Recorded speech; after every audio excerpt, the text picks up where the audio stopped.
Hey, good morning, everybody. It is Saturday morning, and this is Multifamily Unplugged. Glad that you are here today. This is going to be raw, unscripted conversation about multifamily real estate, multifamily investing, investing in general, how the markets are, and how the business is. I'm glad that you're here this morning. Hey, if you're somebody that's new to the show, you might want to go wake somebody else up, stick a cup of coffee in their hand, let them know that we're live and that we're going to bring some great content this morning. I'm excited about our guest today, but I'll get to that in a minute. So, I always start my show and I want to know what your intentionality is. What did you do intentionally this morning? Did you just sleep in maybe? Maybe you got up early and you spent some time in your daily disciplines. What are those? Are you focused on meditation or prayer? Are you starting your day off with gratitude? Are you working out? What are your intentions? And then in your business, what's your intentions in your business? Are you moving forward with acquisitions? Are you looking for property? Are you underwriting deals? What are you doing to grow your multifamily business? Well, I want to help you with your intentionality. So if you have questions or anything that you need to work on, please reach out to me, connect with me either by email or connect with me on social media. Speaking of social media, I hope that you are following me on LinkedIn or Instagram, any platform where you get your social media fix. If you're watching us live this morning and you're watching us on YouTube, subscribe to the channel. We're here every Saturday morning bringing great content from a great multifamily investor, a good conversation about how to grow your business. And if you're watching us live on LinkedIn or Facebook, I'm glad that you're here. And again, like I said, go wake somebody up. Today's show is brought to you by the GOB Network. And the GOB Network has a conference coming up in July 13th and 14th here in Chicago. It's going to be the largest multifamily live conference that Chicago has seen in quite some time. So I'd love for you to be there to take part in the event. I'd love to shake your hand and meet you in person. So, hey, without anything further, let me introduce our guest. I'm joined this morning by Jason Bellera. Jason is with Lark Capital Group. Jason has an interesting story. Been in the real estate space, construction and real estate, on and off, kind of just tinkering around for about 20 years. Left his W-2 job recently because he's been involved in multifamily for the last 2 years. And I'm going to let Jason talk to us a lot about that. So let me bring Jason in real quick. Hey, Jason, good morning. Hey, Mike. Thanks for having me today. It's good to see you. You bet. I hope I didn't get you up too early this morning. No, good. I'm an early riser. Yeah. Hey, Jason, one thing I like to do is start my show always by asking my guests in one word, what best describes you personally and professionally? It's a hyphenated word, hard work. Okay. All right. I think that's probably what I would say comes to mind first. And here's what I can say with confidence is I've been doing this. I'm a couple of years in, couple hundred episodes in on a few different platforms, doing these podcasts. I ask that question all the time. I think I'm going to write a book one of these days about the words people say and a little bit about the conversation. Yeah. But what's interesting is I can say pretty confidently that nobody's ever said hard work, maybe a variation of it, but nobody has said that. So that's interesting. It boils down to work ethic sometimes, doesn't it? I believe so. I think that's one of the things I learned from actually my uncle at a young age, that you can get a long way with work ethic. I think it only goes so far, but you can what you lack in talent, you can sometimes make up with work ethic. Yeah. Did you ever see the movie Rudy? To be honest with you, I have not seen that movie, and I know I should see that movie. But yeah. I know the premise of it. Yeah, you should watch it. Boy, talk about a kid with nothing but heart. Too small to play, had some talent, but boy, he had heart, and that got him to play, at Notre Dame. So, it goes to work ethic. I think I learned work ethic, from my dad, like you learned from your uncle. And my dad was a hard worker, and I adopted that. Wish I could say the same for my kids sometimes, but they're young, so Yeah, they'll get it. yeah. My kids are very young. I'm trying to instill it in them, but I think it's still a little bit early. Yeah, it's funny. So, listen, why don't you talk, for a couple minutes, talk about your background. You got a pretty interesting background. I'm intrigued by what you've done and how your background shows that anybody can go in the multifamily business. Yeah, sure, So, absolutely. yeah. Yeah. So by my career, so outside of real estate, I'm a veterinary surgeon, and sort of to keep it brief. When I was younger, I always loved animals, and I always we grew up in cheap apartments, moved a lot. We didn't have a lot of money, so Mhm. for whatever reason, what I took from that was I always wanted ownership. So there were sort of two things I knew at a young age. I knew that I loved animals, wanted to work with animals. I also knew that ownership made sense, right? I didn't want to live in somebody else's house. And so that manifested itself as me sort of going to vet school, becoming a veterinary surgeon, but also doing, as you mentioned in the intro, doing a lot of, hey, I want to own my own house, but I don't have the money. So I'm just going to buy something really cheap that needs to be fixed up. I worked with contractors. I got myself almost in that apprentice mode to learn construction, and did that many times over throughout my life. Fast forward to, and that was, like I said, always single family type stuff, live-in flips, house hacking, all of the things that have, kind of fancy acronyms for them now, but I was just kind of doing it as survival. And then about 2 years ago, I'm in a good place in my veterinary career, and I wanted to figure out how to become a more serious investor, basically, and find other streams of income. And sort of through podcasts and books, found my way into multifamily syndication. And then that's what I've been really focused on for the last 2 years. I did a mentorship, started, it was literally started right at the time of COVID. So networking then was a little bit harder, but it was just a matter of kind of, hey, talking to my mentor, who can you connect me with, and just trying to make as many at least virtual connections as I could to get myself into the space. Interesting.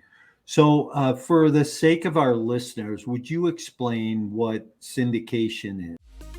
Are you ready to skyrocket your investment portfolio and leave a legacy? Are you tired of inconsistent returns received in the stock market?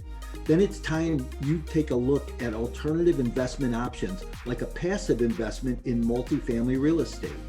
No tenants, trash, or toilets, just a solid return on an annual investment, including quarterly returns along the way. These lower risk and secure assets are also a great hedge against inflation. If you want to hear more about these types of opportunities, email me directly to schedule a 15-minute consultation to see if you qualify. You can email me at mike@mycoreintentions.com. Yeah, absolutely. I look at it like very simplified, right? It's a way of buying something that likely one person couldn't afford on their own, Hmm. by grouping a bunch of people together. And so you're going to have the managing members who do sort of all of the work, if you will. And then you have the limited partners, and those are the investors, and they're going to, essentially front the money and put up or achieve returns based on their money invested. So at a and you can syndicate anything. We're talking about apartments, but you can syndicate. That's how a lot. My original knowledge in syndication was actually people buying sports teams, groups buying sports teams. I didn't know that's what it was called, but usually when like, I'm from Boston, the Red Sox got bought by a group. You hear about the John Henrys, but it was bought by a group of people, and those might be syndications. Those might be joint ventures if it's a smaller number of people. But the idea is, in a nutshell, grouping your resources to buy something, sort of larger than you might be able to on your own. That's interesting, and that's a great context, right? I mean, we live in this world or this bubble that we're in the multifamily business, but really, you could syndicate so many different things. You could syndicate a sports team. You can syndicate, triple net deals. You could syndicate other commercial assets, or, Mhm. a cruise ship, right? So much you could, Racehorses, people do it with racehorses as well. yeah, Yeah, it's airplanes. Yeah. Mhm. So Yeah, I, actually, that's funny you say racehorses.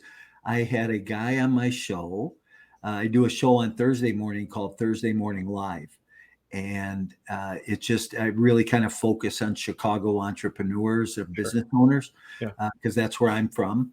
And I had a guy on my show who owns a couple of racehorses, and he's got a couple of winners, which is interesting. And I'm not into that, but he did syndicate one of his horses. So it's funny you brought that up. But yeah, Yeah. so coming from the world of being a vet, I'm sure you've seen your share of some horses, huh? Yeah, a bit. When I was in vet school, I mean, generally, once you pass vet school, you sort of pick one space to work in, whether it's the large animal, which is like horses or farm animals, and then small animals, your dogs and cats, and kind of rabbits, hamsters, whatever else you want to put in that group. But yeah, so I haven't really worked as a veterinarian with horses since vet school. I have friends that have horses. They're I've always thought they were beautiful animals, but they're maybe bigger than I want to bigger than I want to work specifically on. So that they're nice to look at from a distance, I think. It's interesting how you say that, that when you graduate vet school, you kind of pick a space to work in. Mhm. It's kind of the same thing with real estate.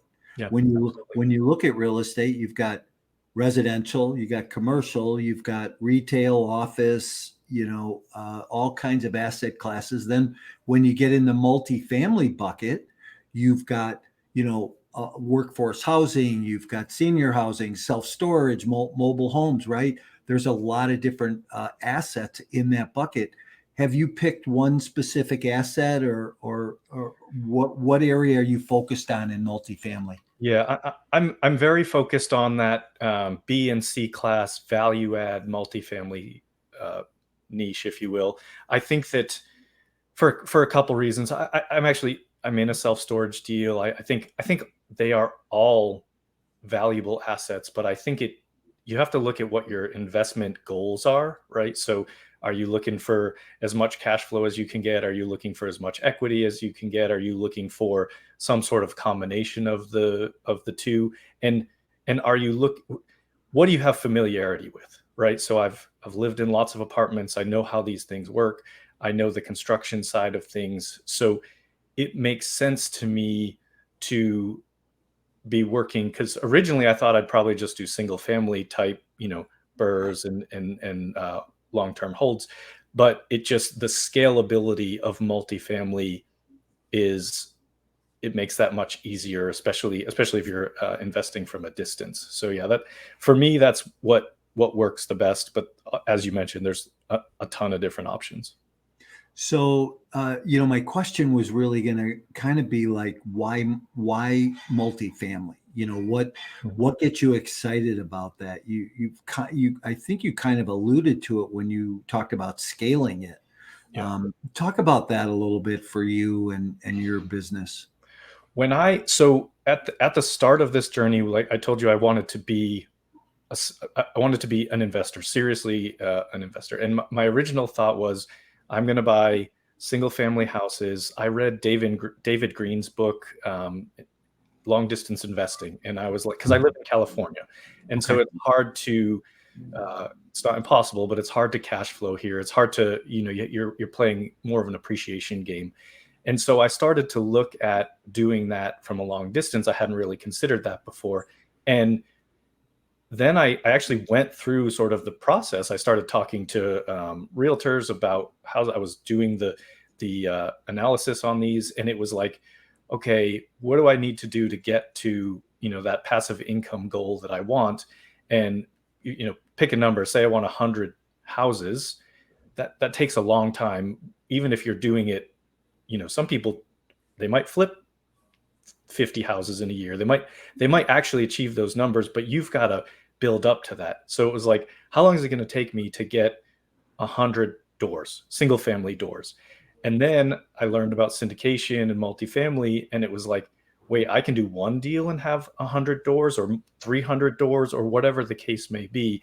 And so it seemed, and I think sometimes a lot of people will look at those numbers and say that's the same. It's not necessarily the same, right? Because you're not likely syndicating a single family home, whereas with multifamily, you are likely syndicating. And so you might not have as much ownership in that apartment building as you do in each house, but you have the ability to scale faster and have, so it's a percentage, a smaller percentage of a larger number, I guess is what I would probably, the way I would put it. So that's what was appealing to me. Knowing that I have always been a DIY guy. I've done a lot of construction, and it was actually better for me to invest remotely in something that you're going to have a property manager, because otherwise I'm going to be there every day. I'm going to, I'm going to have my hands in it. And it's just, it made more sense for me to go that route. Yeah, I agree with you what you're saying about the economies of scale about that, because I always tell people, I say, look, you could have 10 single family houses. You got 10 roofs, 10 furnaces, 10 hot water heaters, 10 different locations you got to run around and do repairs on Saturday morning. Or you could have a 10 unit, one roof, one furnace, one hot water heater, one location to spend your time at. Yeah. And the worst part about it, and I always found this, and I've owned a lot of single family properties, and I've owned single family properties when the market hasn't been as robust as it is right now, where things stay occupied, a little bit more consistently. But, if you got a mortgage that's $2,000 and nobody lives there, it's a lot of pain on your pocket. Big deal. Right? Because, generally you're not cash flowing that. So if you're 20% vacant on a 10 unit, you can still pay your bills. Mm-hmm. So it just makes a lot of sense. Yeah, 100% so, agree. Where do you, talk about markets for a minute? So long distance investing, where do you like to, because here's what caught my attention about that. You live in California, you only get appreciation long-term, right? I live in Chicago. The best we can do pretty much is cash flow, because we don't get much appreciation here. Yeah. But I don't invest here either. So talk about the markets you like. Yeah, I'm actually at the moment, I've been hyper focused on the Atlanta MSA for a couple of reasons. One is that's where I started to look for single family properties, because I had a friend who had actually she had moved from Los Angeles and became a realtor and was working and she was in Atlanta. So that's where that connection came in. Additionally, my mentor, she invests in Atlanta. So it I had a few connections there and links to the team. Initially, when I started, I made what I think is a mistake. I started looking at probably 4 or 5 different markets, thinking that would increase my ability to get deal flow, which it certainly on the surface does, right? You're going to get more emails. There's more brokers to talk to, all of that. But at the end of the day, when you're starting out, really what you need one person to believe in you. You're not going to get 10 people to believe in you, 10 different brokers to send, you've got to focus and really learn one area and build a team there. And so that's what I've done. And it's been working really, really well to stay very focused on Atlanta, having, already have property manager there. I now know all the brokers. Like once you close some deals, deal flow, especially in that market, I don't want to say it's easy, but it becomes a lot more readily available. And so then you're just selecting which deals do I like the best versus I just got to get one, which is what a lot of people, I think, how they feel when they start out. Yeah. And a lot of people, I think too, when they start out, they don't want to jump right in and do 100 or 200 unit deal, a 20, 40 unit deal. And if you're in 3 or 4 markets or looking at properties in 3 or 4 markets, to have a 20 unit and then a 40 unit in 2 different markets, there is no economies of scale around that. You have to, I think you got to be 200 units deep in a market to have it make sense. Mm-hmm. Yeah. And actually just from a travel standpoint, right? So if I had properties in Atlanta and the Carolinas and Houston and Dallas, like if you have them all over and you want to go visit those properties, well, that's multiple different flights. That's a lot of time away from my family. I can fly to Atlanta and I can go to every single property in a day and be back home with my kids. Like it's been, once I realized that, and I think Atlanta's a phenomenal market, right? It's not the one maybe that people put at the top of the list, but it's always on the list, and has a tremendous amount of growth, and it's still affordable, right? So it's still affordable, and people are moving there. I just think it's a great market, and will continue to be a great market for some time. And I think that the last couple of years, Atlanta has been in that top 10. Mm-hmm. Yeah. Yep. So top 10, but it's like, right now people talk about, say, Phoenix or Miami. There are a few other markets they might list as in Austin that are hotter than Atlanta, but Atlanta's always right in the mix. And so to me, what that means is maybe there's slightly less competition for these deals because it's not number one. It's not the one that, every single person is trying to buy deals in, but a lot of people are. So it's kind of, to me, there's a good balance there. So I have a couple of buddies that are pretty heavily vested in the Atlanta market. Mm-hmm. And, we always say, follow the smart money. And, these are big property guys. What's your buying criteria around unit size? Yeah. It has definitely evolved. Initially, initially my mentor said, it's easier to do bigger deals, right? So over 100 units, maybe over 150 units, because of the economies of scale, the property management stuff that we talked about. However, there's one, to me, significant limitation there is the bigger the deal, the more expensive, the higher amount of capital you have to raise. And so to me, that's always been, maybe call it limiting belief. That's always been the thing that has given me some concern about, going bigger, faster. So initially, like I said, I was looking at multiple different markets. I was looking at like anything from 50 units to 250. I had way too big of a criteria. And I think that held me back for the first 6 or 8 months because I wasn't being specific enough. Then I narrowed it down and I started looking basically between, say, 75 units or 50 to 75 units, and then maybe up to 150, but really in that 50 to 100. And so my first 2 deals, one was 76 units and one was 90 units. And those, they just felt more comfortable. Now, having said that and seeing what it takes to run those deals, what it takes to get those deals, it's 100% true that it's going to be the same amount of work or maybe even less work to do bigger deals. So now what I'm looking for is slightly bigger, maybe slightly newer. Yes, it's going to cost more money on a per unit basis, but now I feel a little bit more comfortable with the ability to raise capital. So it's an evolution. It's a process. And so, you see the people out there that are, we just closed another 400 units and things like that. That's motivating and impressive. But you have to recognize in yourself what your own limitations might be, or you need to go get linked up with someone else who doesn't have those limitations and try and, kind of move with them. So it's a bit of a balance, I think. Yeah. That's awesome. Again, that's economies of scale, right? So, right. Yeah. Hey, I got in the business. I never thought that I would do a 200 unit deal. And before I knew it, my first one was 11. And then before I knew it, I was closing 300 and 400 unit deals. So right. It's just a progression, right? Yeah. If you're really committed and you're doing the activity, it's that progression that gets you there. Mm-hmm. So we'd be safe to say you're an active investor, not a passive investor. Yes. I do both. I also passively invest. I passively invest in all of our deals, and I passively invest in others as well. Okay.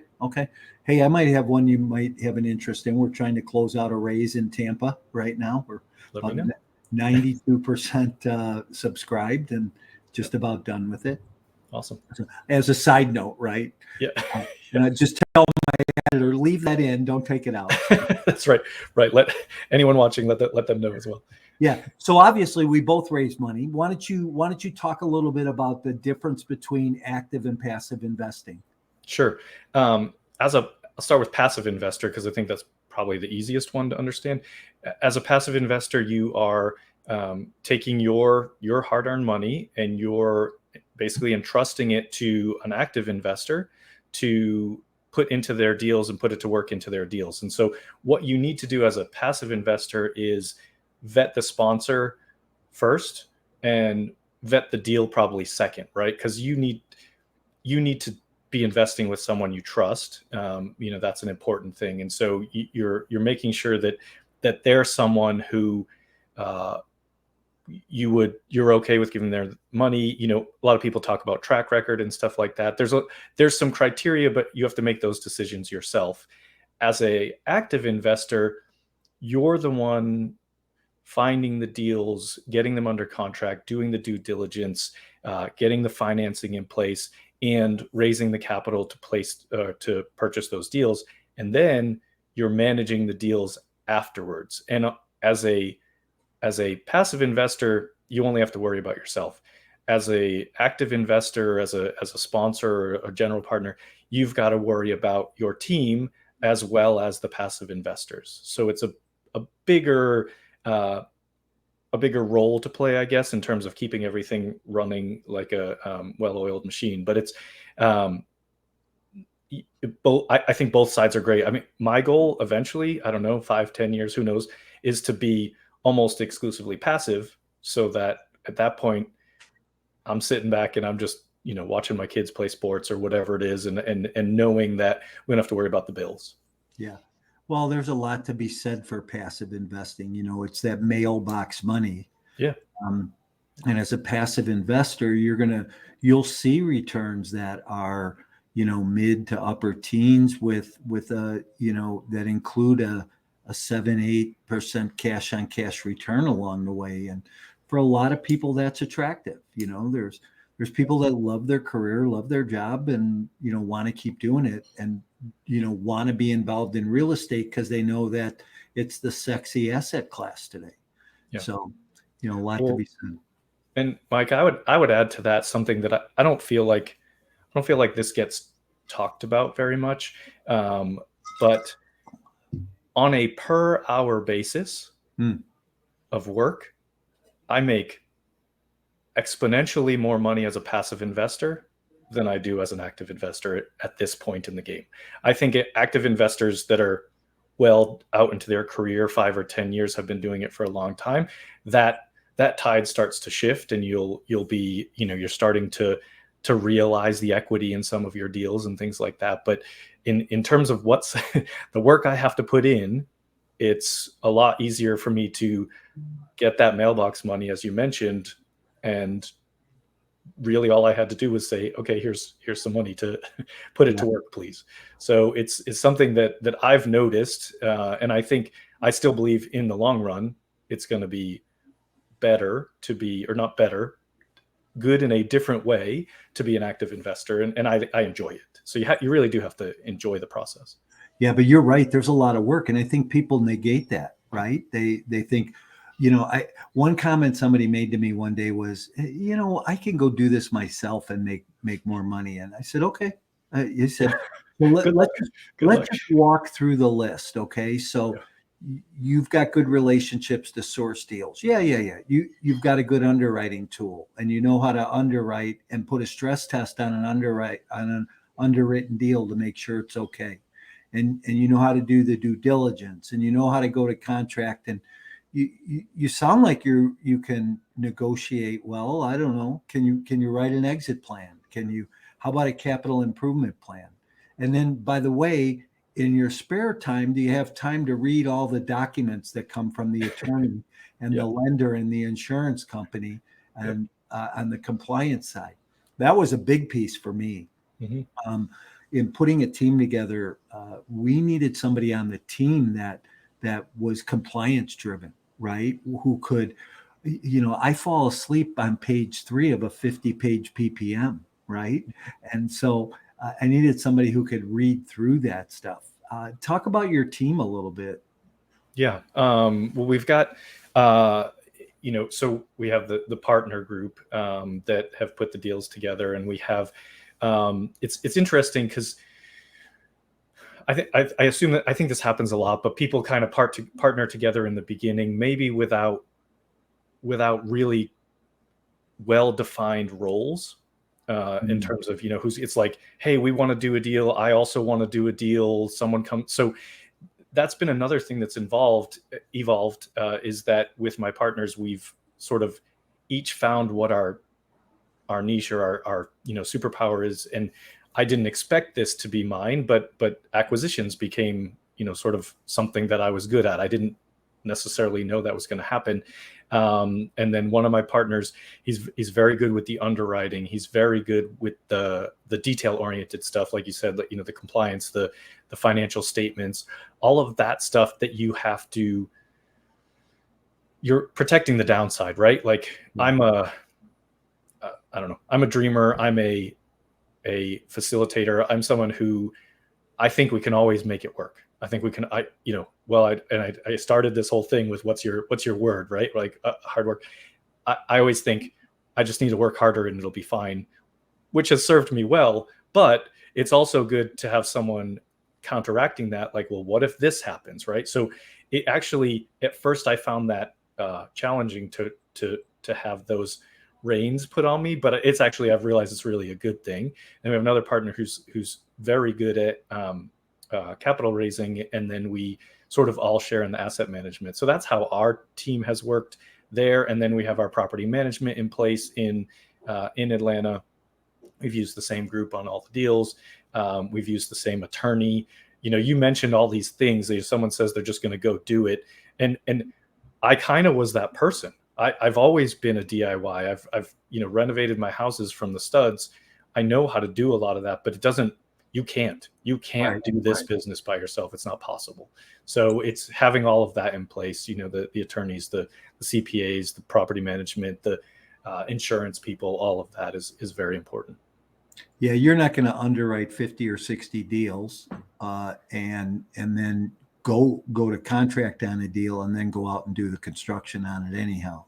Right. So yeah, you need good, strong teams around you to help build that. So, and the team grows, right? As you grow, you have to grow your team. It's like, I'm considering hiring a construction manager because that would be extremely helpful. And it's something that I'm trying to do now. And so it's just, you kind of figure out what you need. And at first you're not generating a lot of revenue. So you're trying to bootstrap everything. And then it's like, as you start to do some deals, then you can say, okay, well, I can build my team. And that's why in the beginning, you're probably not going to make a ton of money, even as the active investor, but you get these systems and teams in place. Now the deals get bigger. And that's when you can start to really realize the fruits of your labor.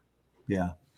Is there a one thing I always talk to people about is your skill set, right? Knowing what you're real good at. You've kind of alluded to that, and finding other people to come to the table.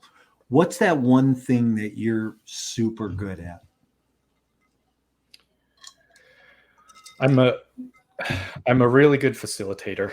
I'm good at being the bridge between challenges, right? So, which is honestly, I think some of this comes from being a surgeon.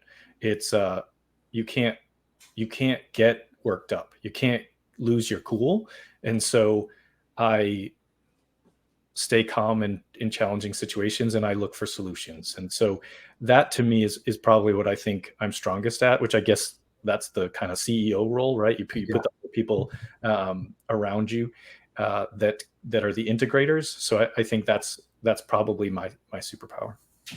I love problem solving, right? And I've always told my staff over the years, hey, come to me with a problem, but come to me with 3 solutions. Yeah. I want to talk about the solutions. I don't want to talk about the problem.